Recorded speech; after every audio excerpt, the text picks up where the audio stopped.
দর্শক হঠাৎ লাইভে এসে কি বললেন পাঞ্জাব কিংসের মালিক প্রীতি জিন্তা, যা শুনলে আপনিও চমকে যাবেন।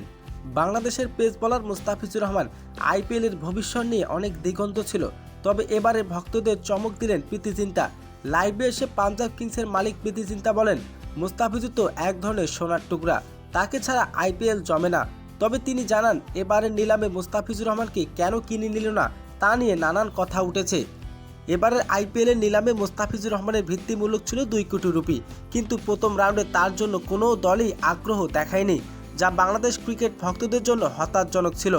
মুস্তাফিজুর আগের আইপিএলের আসরে তার কাটার বোলিং দক্ষতায় দিয়ে আলোচিত ছিলেন, কিন্তু এবারের নিলামে তাকে কেন মূল্যায়ন করা হলো না সে বিষয় নিয়ে উঠেছে প্রশ্ন। তবে এই পরিস্থিতি বদলে দিলেন প্রীতি জিন্তা। তিনি বলেন, চেন্নাই হয়তো মুস্তাফিজুর রহমানের কদর বুঝতে পারেনি, কিন্তু পাঞ্জাব কিংস ভুল করবে না।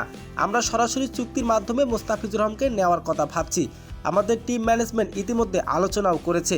এখন দেখার বিষয় হলো মুস্তাফিজুর রহমান পাঞ্জাব কিংসের হয়ে আইপিএলে অংশ নেবে কিনা। প্রীতি জিন্তা এই মন্তব্যের পর অনেক ভক্তই এই সুযোগের অপেক্ষায় রয়েছে। আপনি কি চান মুস্তাফিজুর রহমান পাঞ্জাব কিংসের হয়ে খেলুক? কমেন্ট বক্সে জানিয়ে দিন।